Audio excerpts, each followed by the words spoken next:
It's good. No! Get your stinking paws off me, you dang dirty ape. So the budget for this movie was $160 million, which, let that sink in for a second. There's movies out there that are having budgets of $300 million.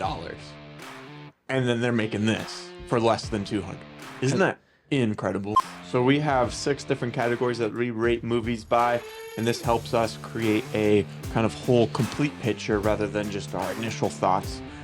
And the first category that we're going to be talking about is story, and this is what we think is most important that goes into movie making, and we have this rated out of 10 points. So Andrew, what did you give the story for Kingdom of the Planet of the Apes?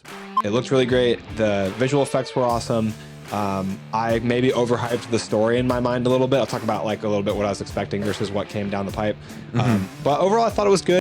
Welcome to Backseat Directing, Where we talk about movies, TV shows, comics, and more. we're your hosts, Andrew. and Aaron. We put out new episodes every Monday and Thursday. And on this episode, we're doing a movie review on Kingdom of the Planet of the Apes. 3, 2, 1, Action!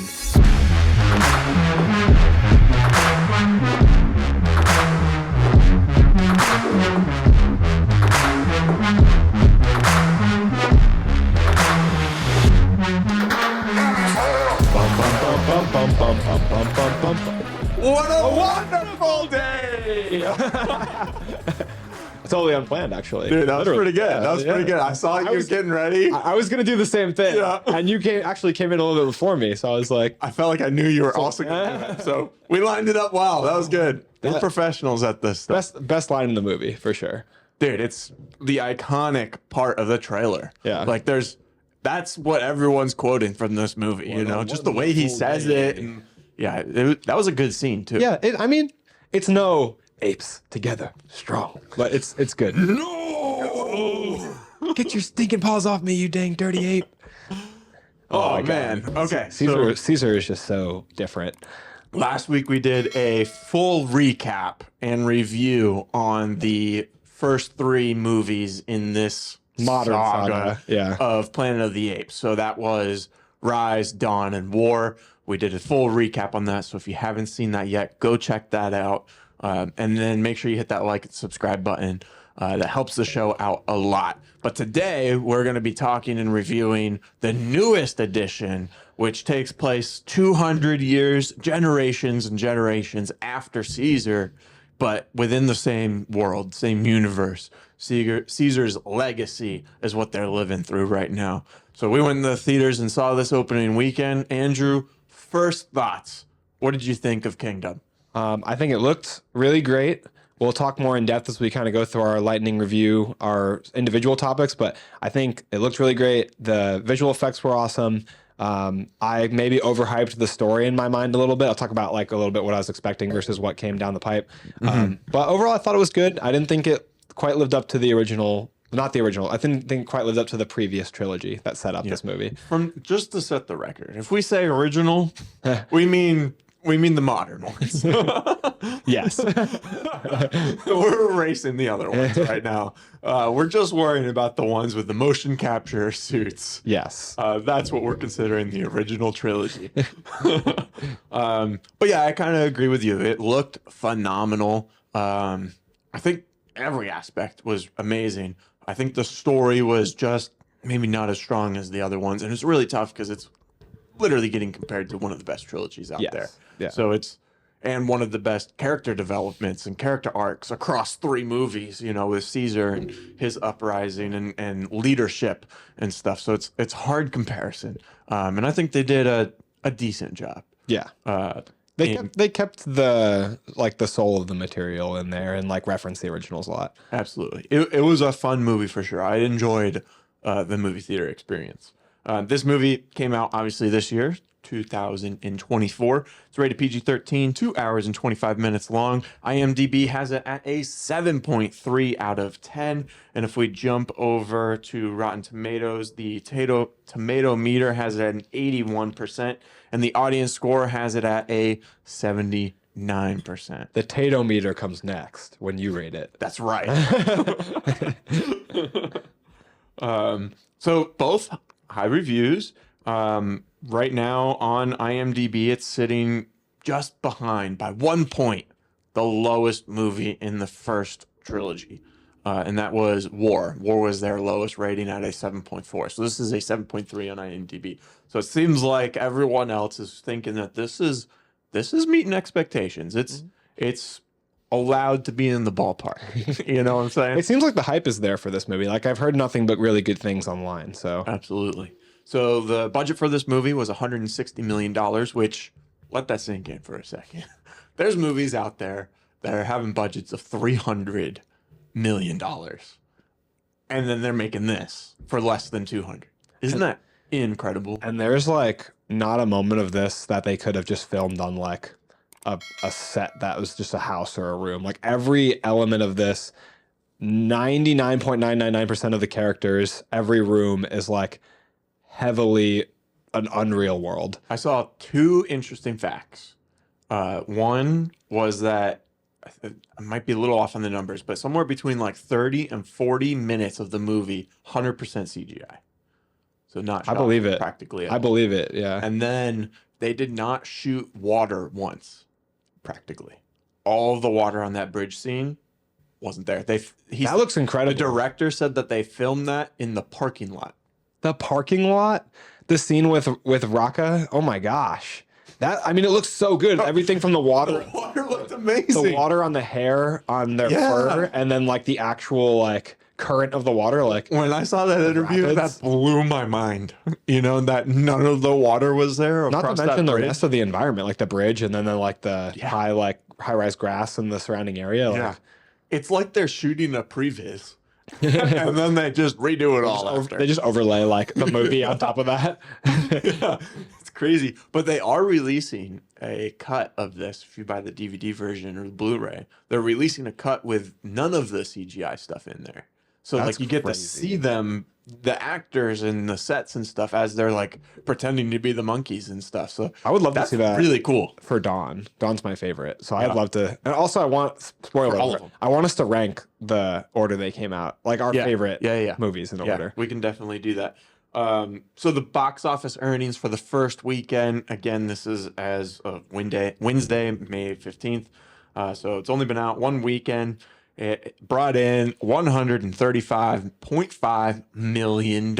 So that's pretty decent for opening weekend. That's really good. They almost made back their full budget. And again, they're in the upper 150, 160 range. So and this is on Aaron's box office team. Boom. So the box office teams, we haven't talked about too much because we haven't had a lot of our movies come out yet. But now we've had 3 movies come out. Out of 10. Two of them were on my team. One's on Andrew. So in the beginning of the year, we each drafted 5 teams. We went back and forth picking off of our list. 5 movies for each of our teams. Yep, 5 movies. And at the end of the year, we're going to see which movies made the most in the box office. And that will be crowned the box office champ for 2024. I am the current reigning box office champ from 2023. Yeah, which is also why we haven't talked about it too much. I had Barbie on my team, in case you're wondering if this is your first episode. So yeah, we have 3 of the movies out. I have 2 of them on my team. One was Kung Fu Panda 4 that brought in $529.3 million. That was much higher than the last time we checked by like 200. Like it really popped off those later weeks in the theaters. I check my movies, like when one of my movies comes out, I check it every weekend, like obsessively to see how much came in that weekend. And then another movie that came out around the same time was Doom Part 2. That's on Andrew's team, and that brought in a solid number of $710.5 million in the box office. And then Kingdom, like we just said, is on my team, and with the 135 that it just made, my team's total is 664.8, and Andrew is sitting at that 710.5. So I'm just behind him by 50 or so million dollars. Hopefully in the next few weeks, Kingdom really picks up some steam, but Andrew still only has 1 movie out, so that's not looking too hot for my team. And I have Deadpool and Wolverine, and I have Despicable Me 4. Yeah, and you're wondering, wow, Aaron, what movies did you pick? So you guys ready to go into our our ratings for? Go back and watch that episode. To see Aaron's greatest shame. No, but real quick, we'll go over some of the creators. We have Wes Ball as the director of this film. Who you might know from directing Maze Runner trilogy. I think that's the main other thing you would know him from. Yep. And then Andrew, who are some of the other cast and crew members that you want to highlight? Again, we're going kind of fast today. So we've got our writers, Josh Friedman, Rick Jaffa, and Amanda Silver. The person who did our music, composer, was John Paisano, who did the music for Daredevil. And then our cast includes Owen Teague as the star Noah, Freya Allen as a human cast member, the only one not wearing a mocap suit in the whole movie, until the very end. She plays May, Kevin Durant as Proximus Caesar, Peter Macon as Raka, and I think most of us have seen Peter Macon in something. If you can't recall, you can look him up. He's in a lot. And then Travis Jeffrey as Anaya. A few other cast members are in there, but for the rapid episodes, we kind of do a little bit less in detail. And then the last thing that I wanted to highlight was our cinematographer. I hope I pronounced his name correctly, Gayula Pados. And a lot of these people have worked in some capacity on one of the Maze Runner movies. So Wes Ball brought some of his people with him, as directors are known to do. Wes Ball also worked on this project that ended up getting canceled about these like mice or something. And it had to do a lot with like motion capture stuff where like the majority of the scene is in CGI. I forget the name of what that project was. But he was working on it with Matt Reeves. Oh. So that's kind of where the connection was to him working with this franchise, because they thought that he could handle all the technical aspects of what was going on with the complications of working with mocap suits. And for anybody who doesn't know, Matt Reeves directed the last two of the previous trilogy. He directed Dawn and War of Planet of the Apes. So that's the connection Aaron's talking about. Also, I mean, his history with Maze Runner definitely tells you can have confidence in him directing like a bigger budget, like action, blockbuster action. Yeah, it's takes a lot of work to direct like movies on that scale. You want somebody you have some faith in. Okay, you ready to get into our rating system? Yes. So we have 6 different categories that we rate movies by, and this helps us create a kind of whole complete picture rather than just our initial thoughts. And the first category that we're going to be talking about is story, and this is what we think is most important that goes into movie making, and we have this rated out of 10 points. So Andrew, what did you give the story for Kingdom of the Planet of the Apes? I gave the story a 6, and I honestly am not sure if that's being generous or harsh. I'm not sure. I feel like that's more of a criticism right there than the 6 itself. Saying you don't know if it's I just don't know if compliment or I don't know if it's fitting. Explain. So Explain yourself. First of all, what did you rate it? 6.5. So what's difficult for me about the rating is that we just watched the previous 3 movies, Rise, Dawn, and War, because we wanted to get ready for this movie coming out and to film the previous episode we did. Plug again, check that episode out. But those are such good movies, so I'm inherently like comparing this movie to it. So while I feel really good about the technical aspects of this movie, I really didn't enjoy the story very much at all. Like, I feel like the story doesn't bring anything new to the world. Like, I feel like the first 3 asked all these like philosophical questions about what it means to be sentient, what it means to be human, who's in the right, who's in the wrong, the complications of war, and then the complications of the things that divide us. Like, are they real or are they constructs? And there was like these heavy concepts, which is what I really loved about these movies. It wasn't just like apes fight humans, which at moments it was, and the action was really cool when it had to be, but it also was very like thought-provoking story. And then, like you said, Caesar's arc. I feel like this movie took a big hit not having Caesar in the story anymore. That's like, I mean, it was to me very smart of them to open it with Caesar. I really liked the way those words stayed on the screen when it said his name was Caesar at the opening, and that part lingered on screen. That's kind of like a callback to how they opened War. Yeah. They opened it with had like a paragraph of what happened in the first 2 movies, and they left War, Rise, Dawn, and then War on the screen. Yeah, that I thought was really cool too, because lettering was all in red, whereas the rest of the words were in white, I think. Yeah. It was a cool opening, and they opened with Caesar's funeral, and that symbol, if you don't remember, that symbol that they had drawn on the rock and that Rocco wears later in the movie, it represents the Order of Caesar. It's from the first movie, Rise of the Planet of the Apes, because Caesar looks out the window with that design on it in James Franco's house, and later he draws that on his cell when he goes to the primate sanctuary. So it was a lot of cool callbacks to Rise, callbacks to Caesar. And I felt like very excited at the beginning. I was like, oh, cool. Like they're making me feel connected to the beginning and making me feel like the weight of Caesar in the world. But then like as the movie went on, callback after callback to Caesar, it felt like playing on the heartstrings of like the Caesar lovers without any like real elements of Caesar in the story. Yeah. I would have wanted more of like an actual ancestor of Caesar. And now That's what I thought it was going to Yeah. be. I thought it was going to be a descendant of Caesar. Yeah. That like this is his kid's kid. And I wanted to see more of like that conflict of human, the general concept of like human versus ape, and then like the concept of civilization, like the apes evolving in terms of civilization. Like they were evolving in the sense that like they had like Proxima Caesar had like the first major city, but they just really showed us a wide of that. They didn't really like get into like the nitty gritty of a civilization. Like it was basically him being like a king, and he had like a bunch of like slaves. So there was no more like in-depth understanding of a society in there. He had no like he had one like general, but that was just an enforcer. So I feel like Caesar had like there's like a more complicated nature to like the society. Like he had his like trusted generals. Relationships.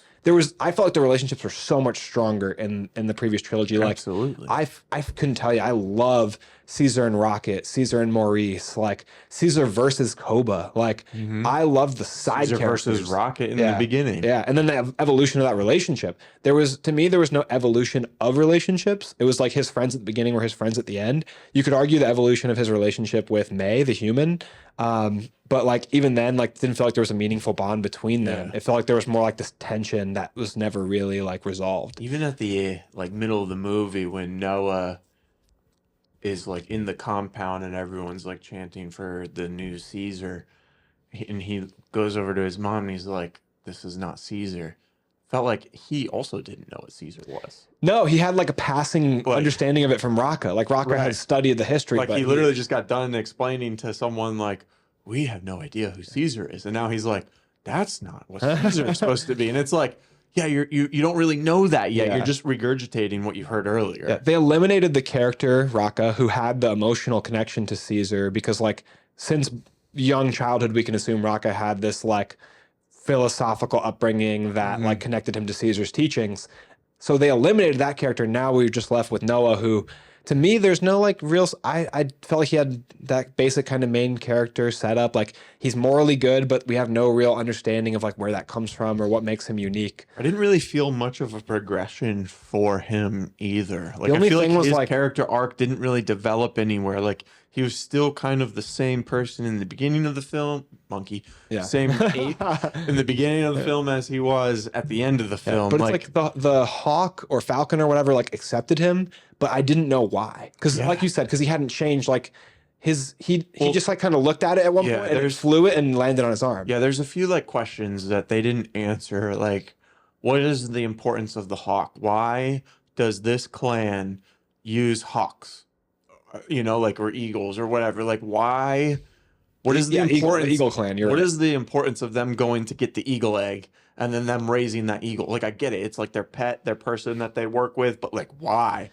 What is that connection? That way, later on, when he finally gets the approval of his dad's eagle, it means something. Yeah. If the story had taken us through like that ritual from beginning to like further on, like if we had seen his egg hatch and like had a newborn eagle, then we would have been like, I feel like more emotionally attached to that eagle because it's like we watched it get born as a cute little eagle. It's growing up. Like I feel like we would have been way more like involved with that relationship between him and his eagle than this one that was like it basically around. What's that term when something comes up in a movie and it's got to show up later? Chekhov's gun. Yeah, that's what it felt like, but it was too in your face in a way. Like, okay, all the apes that owned these eagles, they all got killed, and then now the eagles are just kind of flying on their own, and his dad's eagle is still lingering around, but then it swoops at him and like bites him or scratches him. It's like, oh, this guy's gonna come back in the final fight. That's exactly what I thought of as soon as it happened. I was like, oh, like he's gonna come back in the final fight. He's gonna learn the song. Yeah, like called it. Like, and when they mentioned singing the song and brushed it off, it's like he's gonna sing. Yeah, it was like it was too much of a setup to where it didn't deliver. Yeah. It didn't land as much as we wanted it to. But like, yeah, like he didn't become a fierce warrior at the end. He didn't become a better leader at the end. He didn't have really any development other than having the confidence to call his dad's bird, who ended up defeating the final boss for him. Yeah, so that's my other complaint. I talked to you about this previously, how they kind of remove him in that sense from the actual climax and resolution in the movie, is him calling the birds, and then he kind of like stands back while they all sing, and like the eagles fight the villain of the movie rather than like our main character having like a direct linkage to it. It's more of like a secondary linkage. Right. Feels a little bit weaker. I still don't understand like the partnership. You know, like why are they together? Like, because like the eagle could have came in and just like been swooping them, and then Noah goes in, charges, they fight, and then we got a tag team duo. That was more, But then at least Noah is actually going through the actions of like becoming this leader figure for his clan.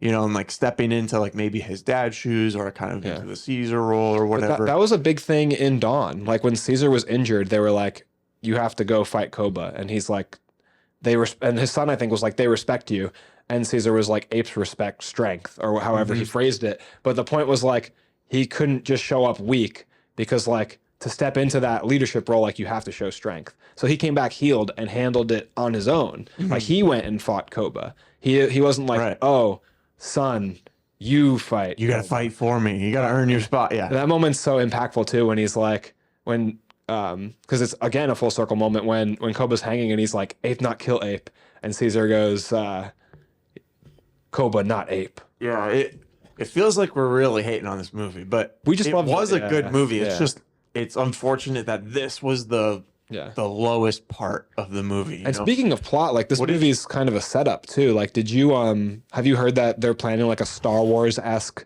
9-movie series? So what we got with Matt Reeves directing 2/3 of the original trilogy is like the original Star Wars movies in their eyes.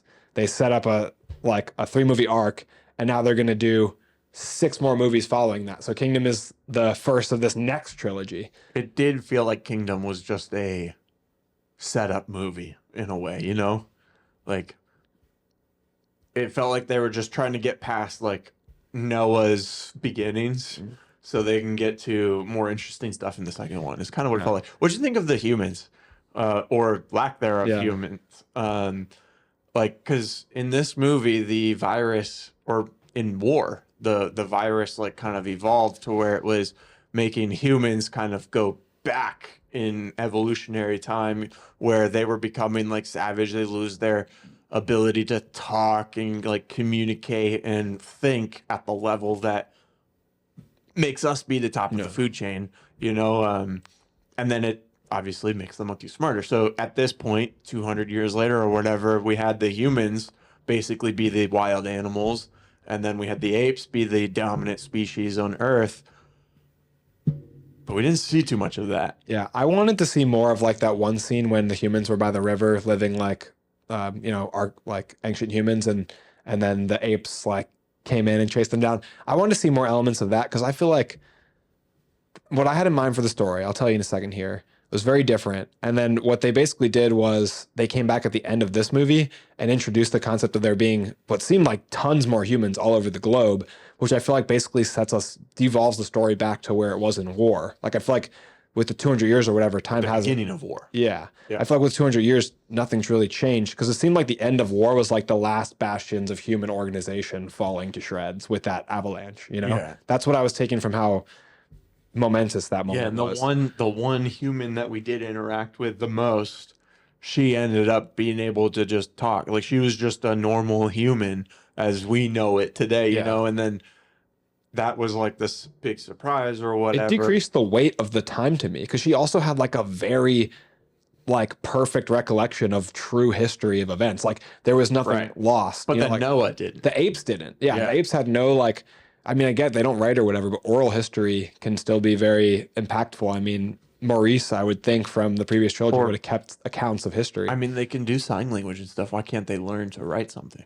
Yeah, it's not that big of a difference. I mean, there was writing. There was writing in Dawn. When they were teaching the young apes, the wall of the rock said the rules: ape not kill ape, apes together strong. They could write.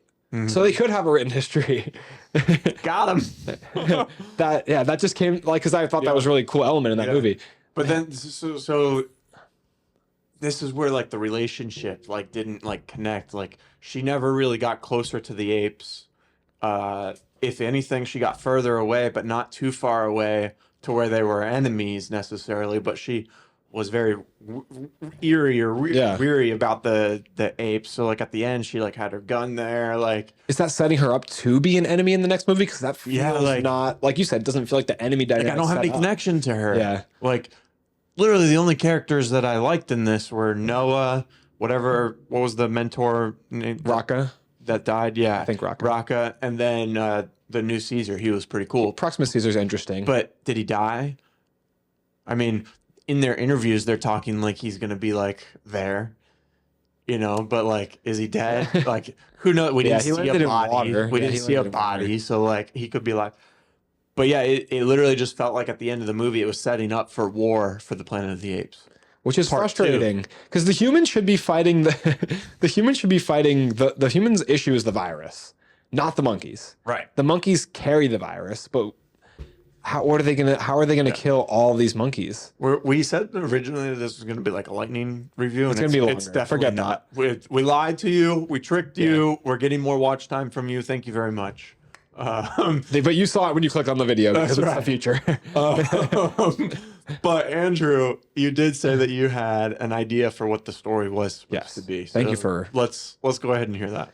I was planning in my mind, based on the trailer, seeing like the apes chase the primitive humans, and then seeing Noah like seemingly being protective of the primitive human because he was carrying her on his back on the trailer up the cliffside, and he was catching her midair from the gorilla in the field.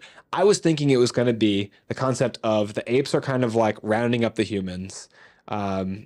Like just because they view humans as dangerous, maybe like their history's been like twisted and like, yes, it could easily be twisted because humans are very humans used to put them in cages. Yeah. So like, yeah. And even up until war, like humans were trying to. It's just more of like Koba's descendants. Yeah, exactly. You know, like even in war, like there was a bunch of apes that was working with the humans and they were not doing good things to other apes, to humans. So it would have made a lot of sense for apes to go against humans. But I was thinking there would be like a line of a monarchy, basically, descending from Cornelius, which was Caesar's son. And the words of Caesar had been twisted to this point where they're now like rounding up the humans, what have you. And the one of the main characters is like this leadership figure, the new Caesar, but the teachings have been murky. Have been I know what you mean. Muddled. The teachings have been muddled. There we go. And his son, the quote unquote prince, would be the main character, Noah, and he would like discover a human that like he was going to capture or kill, and then that human like spoke, kind of like in provocative Caesar's moment. No, like that human spoke, and he saw intelligence in that human, and he developed like a relationship with this human, kind of harkening back to James Franco and Caesar in Rise. And he's like learning like kind of like when Simba goes to the dark lands and finds people or other animals there that were nice and developed a friendship. Yes, he learns humans can be good. And then when like the other apes discover this, they consider him a traitor, and he has to like escape with that human to also like protect her from being captured. And so like the point of the movie I was thinking would be him trying to like prove that humans are more than they seem, like unveil the true vision of Caesar, which is like apes can be bad, humans can be bad, but apes and humans can also be good. So I was thinking that he would be like trying to get like enlighten the apes with like this new message, the true message of Caesar. And I thought that would be just a lot cooler. Like plus like it'd be a lot of like fugitive style, like this new Caesar descendant like on the run, and also the dynamic of like him versus his father. Like his father loves his son, but he's like, what are you doing? I don't agree with this, like humans are bad. But like it's just because the father was taught that. He hasn't seen that in action. He's just always been taught that humans are bad. So I feel like that could have been had a lot more nuance. I feel like that's where I was like kind of where I was expecting it to go to. I did like the trailer was... like I didn't have that necessarily like thought out like you just did, but it felt like I wasn't getting the story that I was sold. from the trailer, from also the previous trilogy. Well, it felt like there was like two divergent plots. Like there was like this plot of like Caesar, Raka, and May, the human, and like, oh wait, this human can talk. And then there was like a totally separate plot of Proximus Caesar enslaving the apes. And they didn't, I feel like they didn't like need to converge, but they did because and it just felt like there was a lot of time in the movie where I was like, wow, this is taking a long time, like Noah traveling with Raka and May. And then like we entered this whole new arc in the movie that also went on for a really long time. And then May had like her own motives and whatnot that weren't really explained until the very end. I thought May was weren't connected to her intentions. I thought May was going to be like Caesar in the first movie. Like she was going to be more intelligent than the other primitive humans, but like not talking in full sentences. Right. Yeah, it's a lot. Something that I love from the first trilogy is the element of strategy and them like sneaking around, where like, especially in the first one where he's sneaking around the enclosures, and he's like setting up his plan to take dominance over Rocket, to get the apes, on their side, and then in Dawn we have a lot of that, because they're like on the brink of war, and it's like he's like, hey, this is our only time for peace, like we got to let them in because we got to trust, that. Because if we just go to war, how many apes are we going to lose? Like, there's a lot of I like the political elements of Dawn a lot, but also like you said, the sneaking out, like those shots of Koba and his like two close allies climbing the Golden Gate Bridge as they're like, going after to investigate the humans. So cool. Yeah, right, exactly. And then in War, of course, there's a bunch of that too, with like Bad Monkey and them just kind of sneaking around outside of the camp, out of the prison area, and even during Caesar's like lockup, there was like stuff happening like in the shadows, I feel like there wasn't really any of that in this at all. As much as I'm not the biggest fan of War, the opening is really cool with like that team of assassins coming after Caesar and his family, like the green lights on their on their guns, and then like the dark waterfall, the caves. Like, those elements were really cool. I know that's something you really liked about the movies, and I love it too. Yeah. All right, let's move on to our next. We just talked for like 20 minutes on the story. Let's go on to our next category, and that is acting. So a lot goes into this category. We got like all of the choreography and like how they actually performed, their line delivery and all that stuff. So I feel like with this kind of movie, this is a heavy category. We got this out of 10 points. Andrew? Again, comparing it to the first three, but I gave it a 7.5. I gave it an 8. So I'm 0.5 ahead of you on both. I think that it takes a lot to do what they do and imagine so much. And that's why I felt like it was disrespectful to go any lower than 8. Because I mean, they're embodying like the monkeys, the apes were all like, they're monkeys, okay? They're monkeys. But they're all like, they look so real, and they're the way that they can like, these actors and actresses can like switch it, from being like, and then going into like their monkey state, it's crazy. And then also like how they talk, like they're not talking how we talk, it's definitely kind of dumbed down a little bit, even though in this movie they can talk more than in any of the other ones. There's just so many nuances to it. I thought everyone did great. Like there's no point where I was like, oh, they're definitely bringing down the score here. You know what I'm saying? I just felt like there was no one on the same bar as Andy Serkis in this movie. Like I feel like they did a great job, and that's why I moved it up from a 7. They did a great job. The physical elements of the acting, the like ape noises, the performance is still very strong.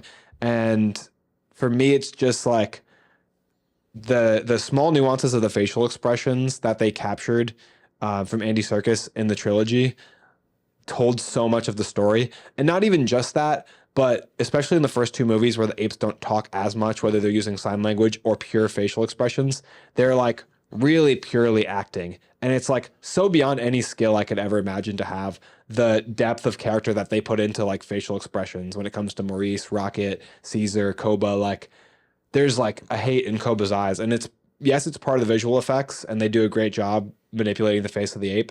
But like the acting performance of the motion capture actors are just so skillful in those movies, and I didn't feel that moved by anybody in this new cast. See, and I think I attributed that more to the story rather than their actual performances. Because It like is tied when you were together. like, "Oh, nothing compared to Andy Serkis's Caesar." No one compared to Caesar, and then Andy Serkis bringing him to life. But do you think they could have Like- made they could have made Caesar without Andy Serkis? Like I think he fully embodies Yeah. the character for sure.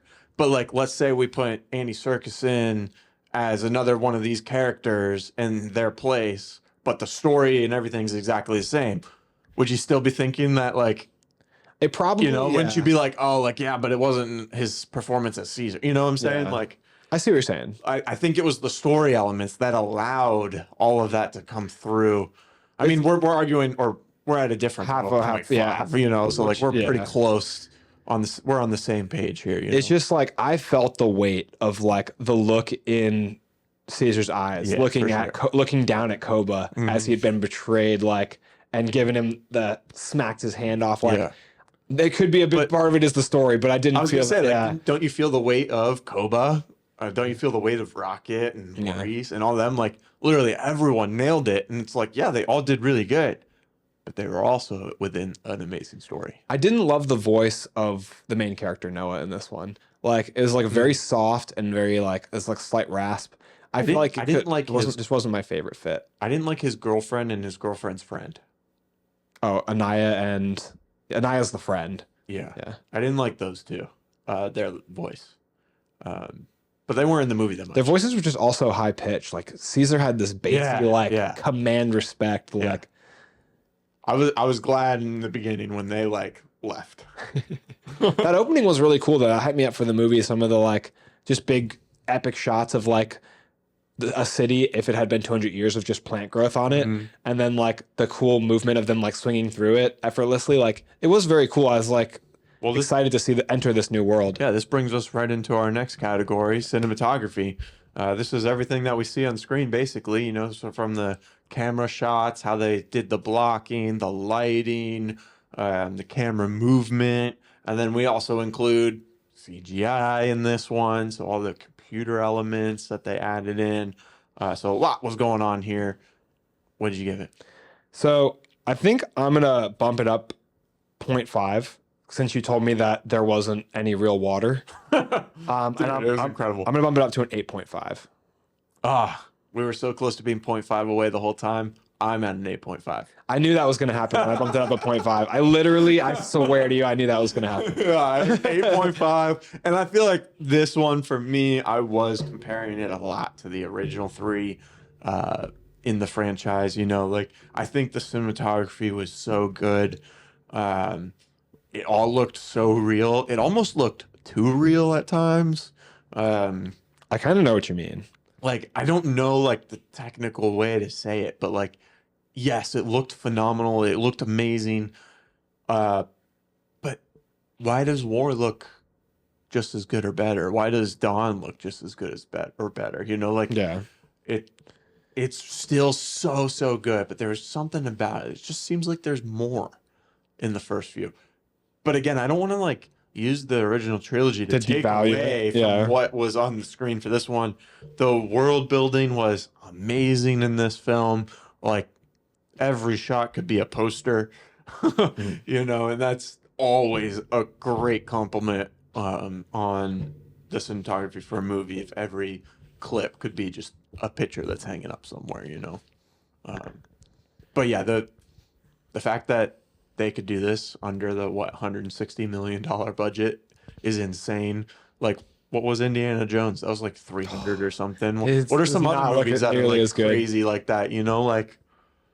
Like Avengers. The Endgame. That's in the 300. Like Every Marvel movie that comes out is at least 150 to 200 now. So yeah, pick a name out of a hat. I mean, Captain Marvel. Like, Right. This movie looks better than Captain Marvel. Yeah, Captain Marvel, I want to say was at like 230 to 260 or something. So The Flash, bro. Oh, I meant the Marvels.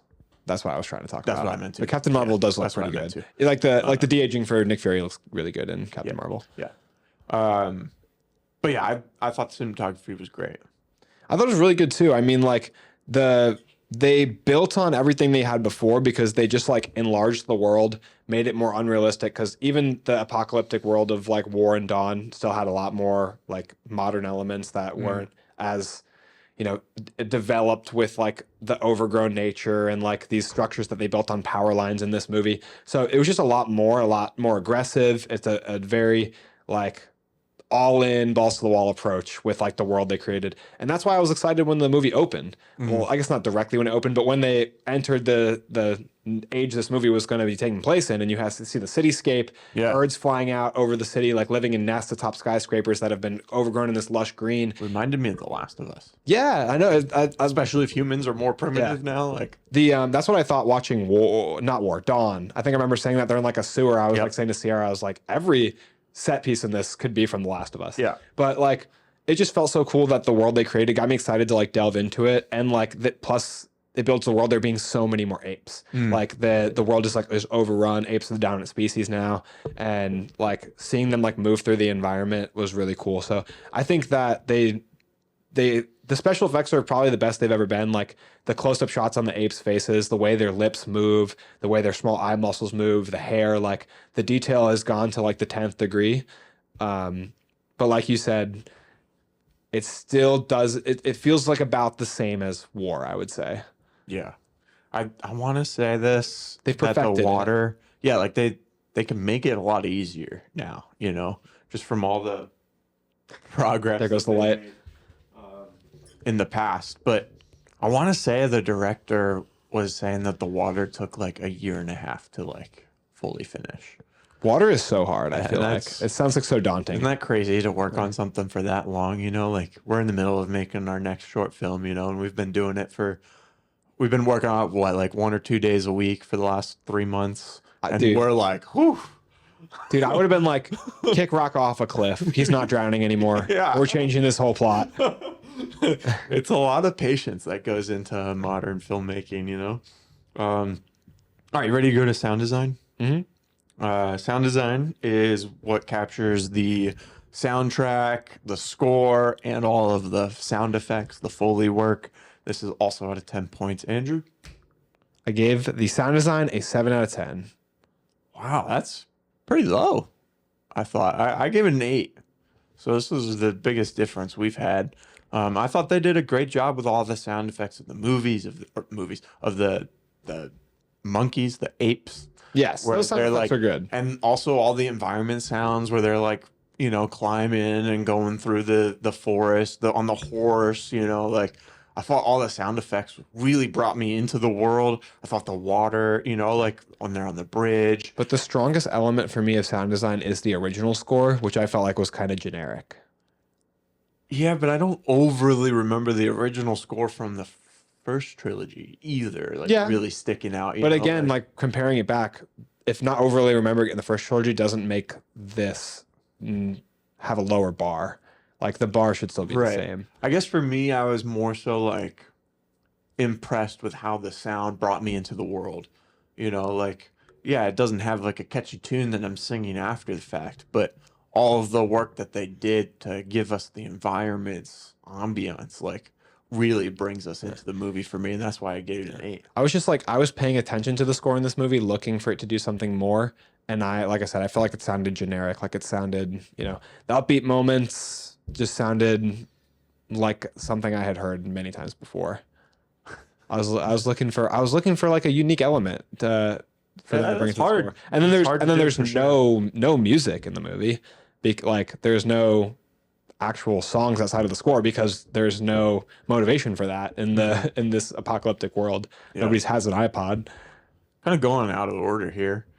Didn't you think that there was going to be people in that big vault that they were trying to get into at the end? I thought that's what at one point I thought that's what May was implying. That's like, what I thought. She was like, "That's ours." I was like, "Okay, so are there people in there?" I thought there was people in there that she was trying to get to, and she just got that little card thing that they didn't really tell us that that's what she was after this whole time until she delivered it to the other human. I don't know. That card was like an encryption card. Like you needed to like decrypt access to It was like so they could hook up the satellites. it was So I basically don't it was like a understand CB radio or something. I don't know. Yeah, It's I don't not know. really a CB radio. It's much more jacked up version of that. Yeah. But Anyways, back on track here. Our next category is set and character design. This is out of 5 points. And this is kind of like the reasoning behind like the locations that they picked, whether they're really there or they digitally made them. And then also like what the characters look like, what they're wearing and all that. And there's a lot that goes into this one because almost all of the characters are not there in real life. So they really got to design each character individually and put a lot of thought into it. So Andrew, what did you give this one out of 5? I'm gonna give it a 4. Why do you sound disappointed? I just don't. I just keep upping my scores, like, and I don't want to. I don't. What did like, you have it originally? 3.5. Yeah, I have it at a 4. I mean, I feel like you're letting the story, which is very valid, but you're letting the story like seep into every other aspect. But again, like that's why the story's so freaking important. it's just hard to watch like a technically well executed movie that doesn't have like the story drives everything. Yeah. And like if I'm gonna say like, man, that character looked really cool, I want to also like that character. Right. Like Noah looks good from an objective third-party viewer standpoint. He looks really good in all the elements that they designed him. Like they have the cool little sash that carries the egg. The idea of them staying in this rusted out boat is cool. But like I'm not like excited about the boat. The boat wasn't like a big part of the story. I'm not excited about the vault. The vault felt like a last minute part of the story. Like it might look cool and be like convincing to the eye and well done, but it just if it's not also part of the story, like the Batmobile in the Batman, like it looks freaking cool and it's also a huge part of the story. Yeah. So like it's easy to get on board with liking it. So I mean, I guess a 4. Yeah, I give it a 4 as well, and I totally see all of your like hesitation. I just wanted the story to be so much better, and it's really Yeah. killing my vibe on this movie. Yeah, I totally hear you there. And like if we had this quality of filmmaking everywhere else, but then just a different story, like this could be one of the best movies out there, you know? Like everything else was so well done. Yeah. You know, and that's why I felt like we were really hating on the movie when we were going over the story, but it's like that's such a big part of the movie. But there is more that movies offer, you know, they offer like entertainment and also like for other people who like appreciate the art and stuff, like there is more there. You know what I feel like this movie is? I feel like it's like a watered down Dune. It's like a big epic with like really incredible special effects, but like not as good of music and not as good of a cast and not as good of a story. Yeah, I kind of see that. Like it has the makings of a Dune. Like the first one? Yeah. Is that what you're talking about? Well, it has the makings of like Dune Part 2, like huge grand scale story that affects the whole world, great incredible special effects, and like the weight of, you know, past source material behind it, just like Dune, but like does not deliver in the same way. Yeah, yeah. I thought the new Caesar looked pretty cool. Yeah, no, with his white fur design. Yeah, and He was imposing, he was large. I liked the mall area that they were in when he was like learning all about Caesar's legacy, you know. Was that a mall? I thought it was like a museum. It's probably a mall. It was a museum, I think, actually, because they had the telescope in there, so it was probably a museum. They kind of look the same when you have a bunch of You can't see any of them all through it. Yeah. Yeah. That's some of the set design that gets sapped out of it too, whereas like initially I liked everything being covered in the growth, but then it like everything was just flowers and trees. Like you said, you couldn't really take in any of the elements of the museum. Yeah, because it wasn't part of the story. I was also expecting them to show us what he was looking at through the telescope. Like, just show me. That shot of his eye though was really cool. The close up, Yeah. super close up of his eye looking through the telescope. Okay, our last category here. Thank you for tuning in for our lightning review. Our last category is rewatchability. I really like this category because if you only want to watch the movie once, how good is it really? This one is out of 5. So the way we phrase this question is if you were doing nothing else and someone was to ask you 5 different times, how many times would you say yes to watching this movie? I up my score again because I'm trying to be less biased. I gave it a 2 out of 5. Dang, what was it before the 2? It was a 1. Oh my gosh, Andrew. That's so low. I legitimately doubt that I'll ever watch this movie again, if I'm being honest. Dang. Even if I asked you? I'd be like, can we watch Dawn? Rise? Can Yeah. we watch Rise? I give it a 2.5. So I'm not too much higher than you, Same but I thing. didn't originally have it at A a 1. 1. Yeah. It's just like, It's like half. It's what, like, yeah, like, what- I'll like, put it on. what scene am I rewatching it for? Well, the only thing could think of as a rewatchable element is like enjoying the special effects. And it's like, then I could just watch Dawn and it would Yeah. also be a good movie in terms of the plot. Yeah. It's tough. It's tough. I kind of like think of it as like when we were asking this question, like how many times you say yes to watching this or sitting in a room and doing absolutely nothing. Well, bro, you then know, it would like, always be 5 out of 5. Like if I'm going to be staring at a wall, like sometimes. solitary Sometimes. confinement or watching the movie, sometimes. you're like, Thor Ragnarok. I would sit in solitary confinement. Absolutely. 0. Absolutely. What did this bring your total score to out of 10? 7.0, which was originally a 6.6 before I brought my scores up. Jeez. A 7, I think, is more in line with I mean, IMDb has a 7.3, so it's pretty close. Yours is probably like a 7.3. 7.5. Oh, no, you liked it more. I feel like I like it less than the public. I'm shocked by how much people love this movie because I feel like it's a disappointment compared to Dawn. It's crazy, right? Because But it's a very well made movie. Like all hats off to Wes Ball. It's very well made. yeah, that's why it's so good, is because it's like so well made, but the story just missed. It's like hard. It sounds like I'm shitting on it in one sentence, but then in the next, like I can't acknowledge It's like we're conflicted. good work. Yeah. Yeah, like we have 6 categories and 5 of them are home runs. Yeah. And then one of them is like in the middle. The most important one. And it's like skewing our thought on everything else. Yeah, it's you like know? Yeah, I mean, I don't want to like crap on the movie too hard. It obviously, like a lot of times we'll talk about a movie, it's like this element that was bad was like, oh, it seemed like they were lazy here. And I don't feel like anybody was lazy. No.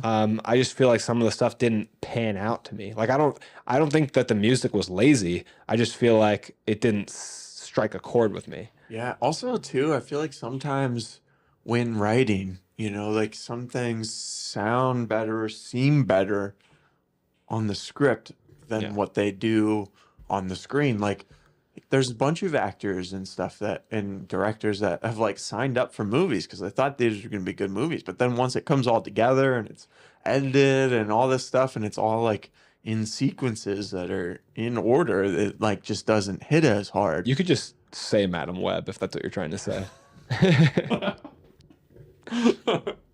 Yes. Or all of the DC movies. Like they all probably sounded really cool. This guy. They all probably sounded really cool, you know, and then like they just didn't pan out.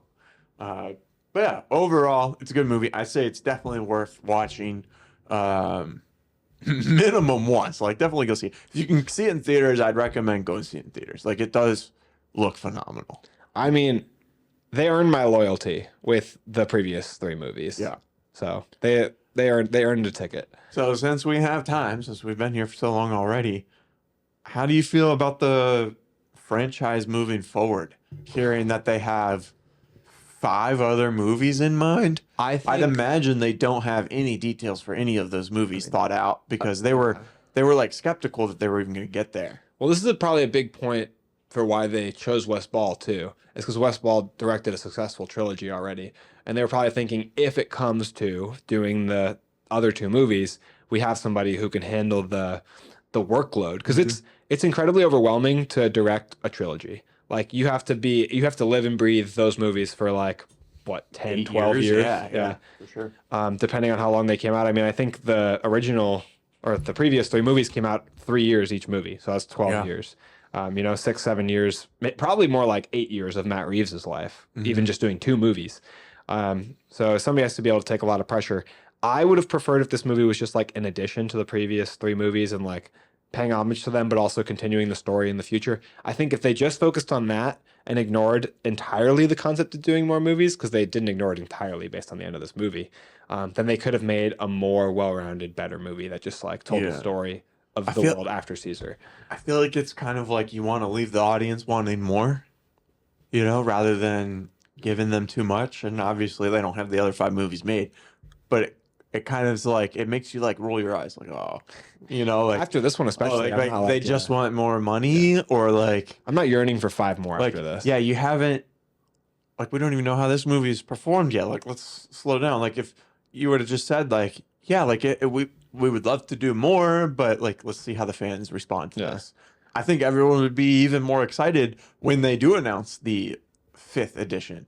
You know, like, it's like, oh, like, we didn't know if we were going to get this, but we are. That's awesome. They just keep doing this thing where the second something makes money, they're like, TV show, Yeah. 6 more movies. Yeah.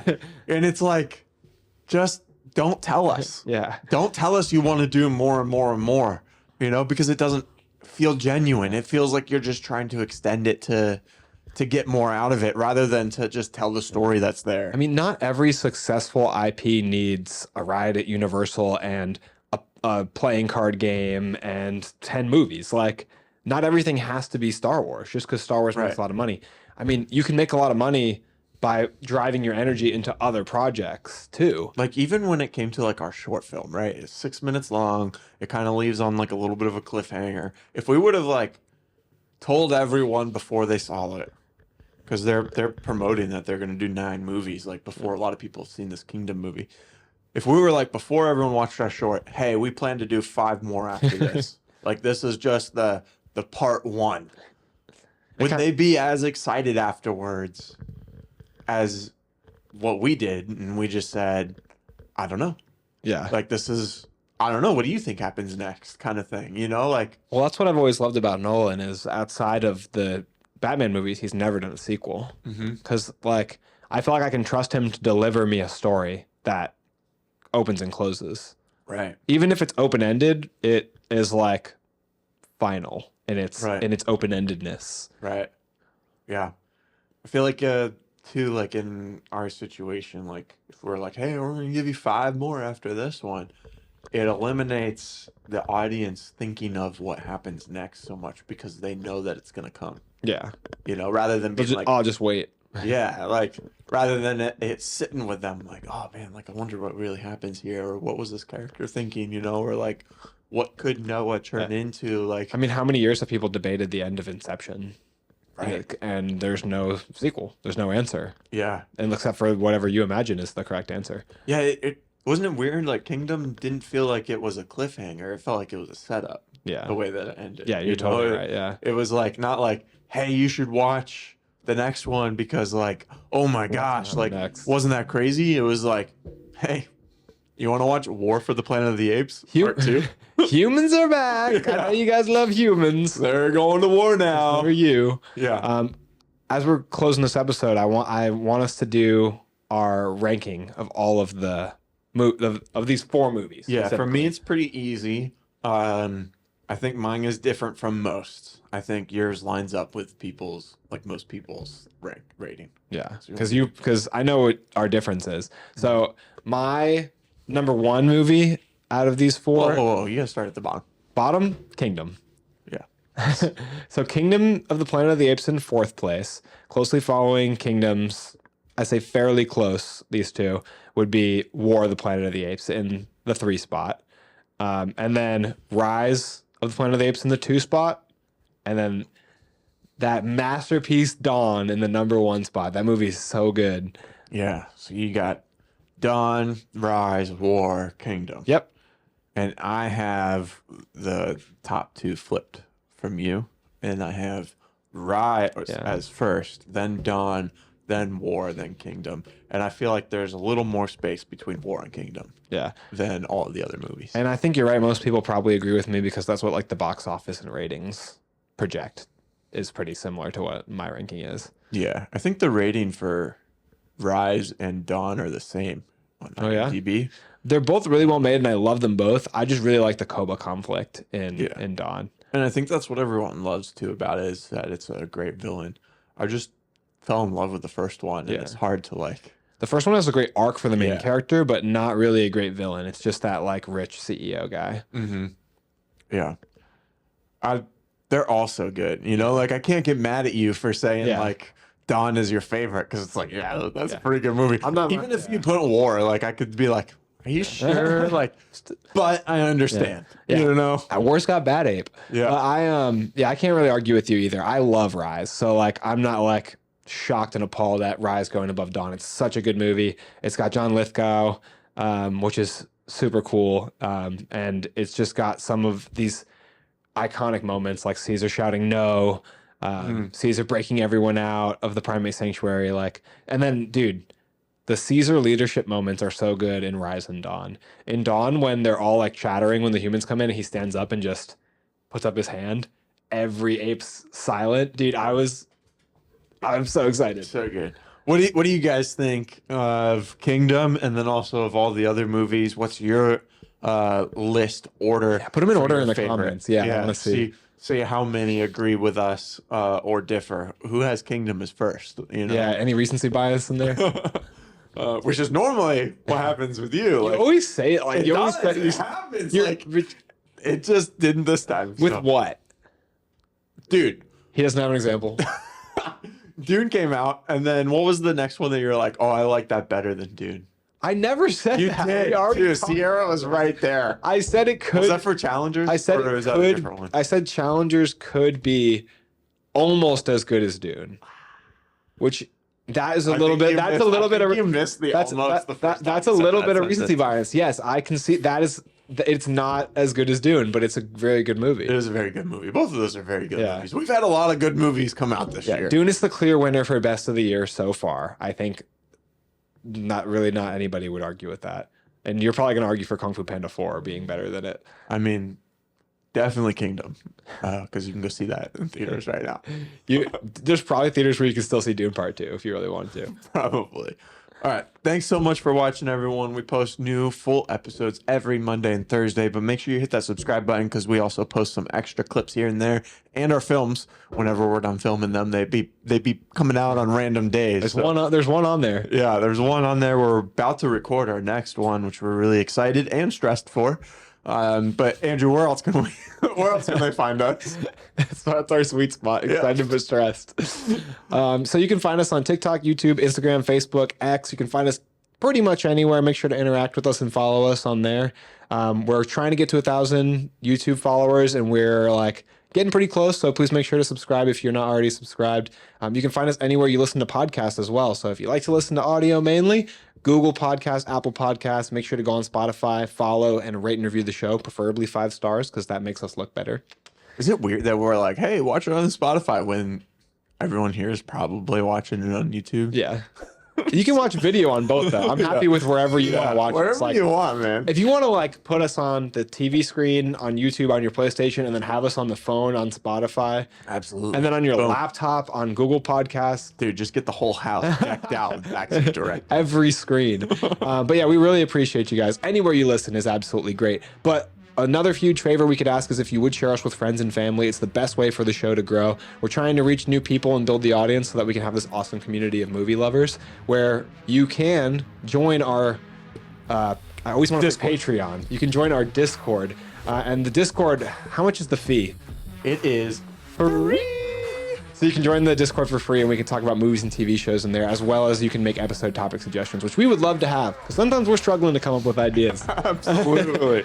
Thanks so much for watching, and That's a wrap.